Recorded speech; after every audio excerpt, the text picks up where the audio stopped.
दुनिया का निर्माण हमेशा से ही इंसानों के लिए रहस्य बना हुआ है। आज इतनी वैज्ञानिक प्रगति के बावजूद हमारी धरती पर कई ऐसे रहस्य मौजूद हैं जिनका पता लगाना वैज्ञानिकों के लिए भी लगभग नामुमकिन है। आम लोगों के मन में पृथ्वी के संबंध में अनेक प्रश्न आते हैं, जैसे पृथ्वी की उत्पत्ति कैसे हुई, यह दुनिया कैसे अस्तित्व में आई। इन सब सवालों के जवाब जानने के लिए बहुत से लोग उत्सुक रहते हैं। कुछ धार्मिक मान्यताओं के मुताबिक पृथ्वी का निर्माण देवी देवता या ईश्वर ने किया। वहीं दुनिया की रचना को लेकर हिंदू, ईसाई और इस्लाम धर्म की मान्यता भी अलग अलग है। वहीं पृथ्वी की रचना को लेकर विज्ञान का नजरिया काफी अलग है। वैज्ञानिकों का मानना है कि पृथ्वी आग का गोला थी जो सूर्य से निकली और समय के साथ साथ ठंडी होती गई, जिसके बाद पृथ्वी पर जीवन की उत्पत्ति हुई।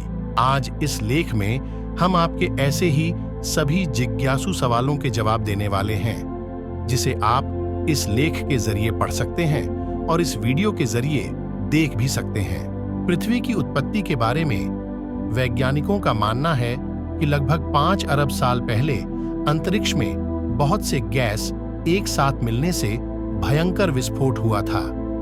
इससे आग का एक विशाल गोला बना, जिसे हम सूर्य कहते हैं। धमाका इतना जोरदार था कि चारों तरफ धूल के कण और गुरुत्वाकर्षण बल की वजह से यह कण छोटे छोटे टुकड़ों में परिवर्तित हो गए। कई सालों के बाद यह कण आपस में जुड़ने लगे और कुछ समय बाद सौरमंडल का जन्म हुआ। पृथ्वी की उत्पत्ति के समय थिया नाम का एक ग्रह वैज्ञानिकों का मानना है कि 4.5 अरब साल पहले पृथ्वी का तापमान लगभग 1200 डिग्री सेल्सियस था। ऐसे समय में धरती पर सिर्फ उबलता हुआ लावा, चट्टानें और कई जहरीली गैसें ही हुआ करती थीं। ऐसे में पृथ्वी पर जीवन का अस्तित्व होना असंभव था। पृथ्वी की उत्पत्ति के समय थिया नाम का एक ग्रह 50 किलोमीटर की गति से पृथ्वी की तरफ बढ़ रहा था। यह गति बंदूक से निकली गोली से 20 गुना ज्यादा होती है। ऐसे में जब थिया ग्रह पृथ्वी की सतह से टकराया तो जोरदार विस्फोट हुआ। अंतरिक्ष में बची शेष चट्टानें हजारों साल के अंतराल के बाद गुरुत्वाकर्षण की वजह से पृथ्वी से निकला कचरा एक गेंद के रूप में बन गया, जिसे हम चंद्रमा कहते हैं। इस प्रकार चंद्रमा की उत्पत्ति हुई। पृथ्वी की उत्पत्ति के बाद अंतरिक्ष में बची शेष चट्टानें पृथ्वी पर गिरने लगीं। इन चट्टानों में अजीब प्रकार के क्रिस्टल होते थे, जिन्हें आज हम नमक के रूप में इस्तेमाल करते हैं।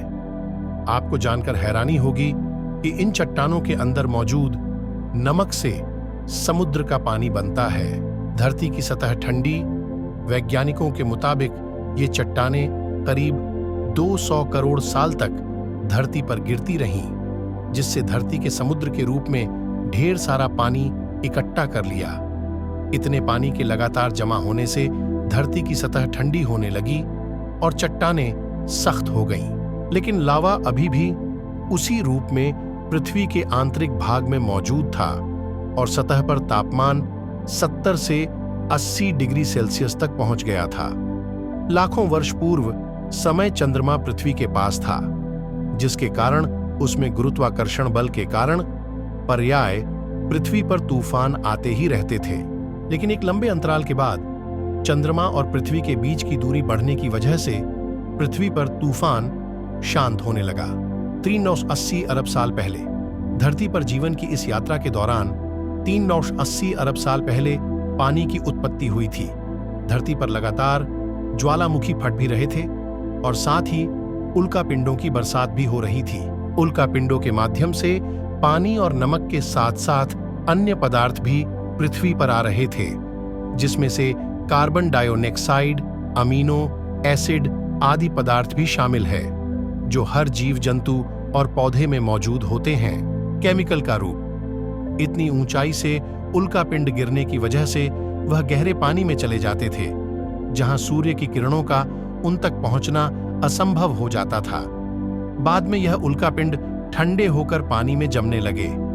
इसके बाद यह एक आकार लेने लगे और ज्वालामुखी की दरारों में पानी घुसने से चिमनी से धुआं निकलने लगा, जिसने बाद में एक तरह के केमिकल का रूप ले लिया।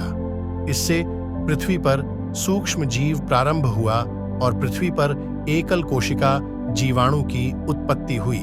स्ट्रोमेटोलाइट पृथ्वी की उत्पत्ति के समय जब समुद्र की निचली सतह पर पौधे पंक्तियां उग रही थीं और उन पर जीवित जीवाणु उत्पन्न हो रहे थे।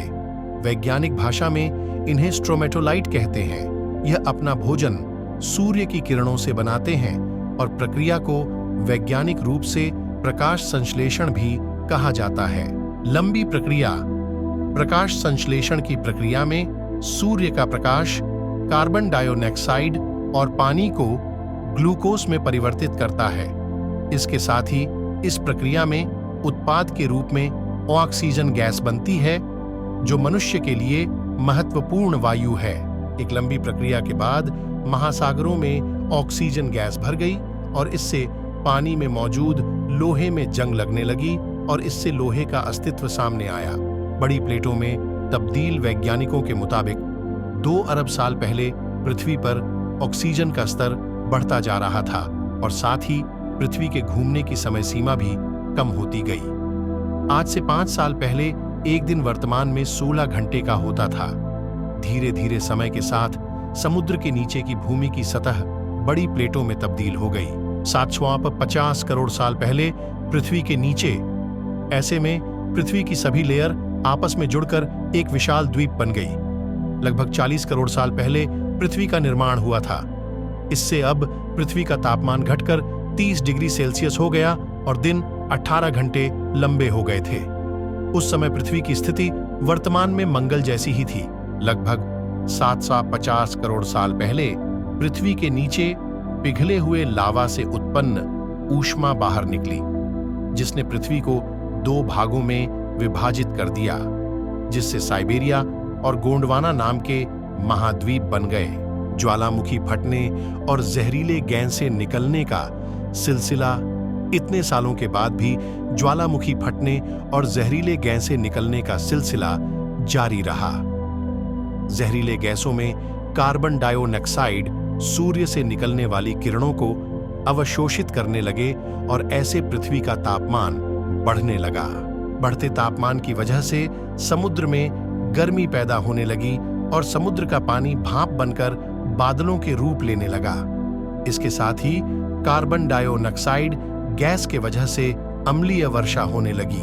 कार्बन डाइऑक्साइड के साथ बारिश के कारण यह गैस चट्टानों और पत्थरों द्वारा अवशोषित हो गई। कुछ हजारों वर्षों के बाद पृथ्वी का तापमान घटकर 0 से 50 डिग्री कम हो गया। इससे धरती बर्फ के गोले में तब्दील हो गई।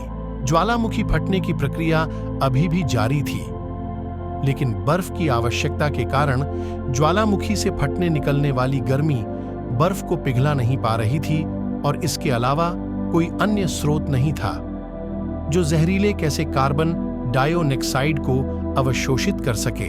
सभी चट्टानों और पत्थर बर्फ के नीचे दबे थे।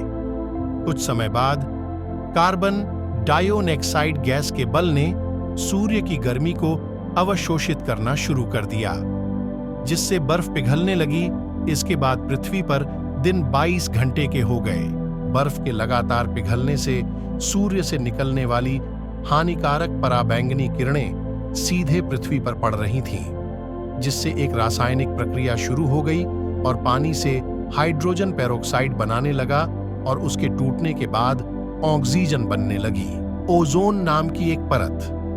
जब ऑक्सीजन गैस धरती से 50 किलोमीटर ऊपर उठी तो वहां रासायनिक प्रतिक्रिया शुरू हो गई, जहां ओजोन नाम की एक परत बनी, जिसने सूर्य से आने वाली पराबैंगनी किरणों को धरती पर पड़ने से रोक दिया।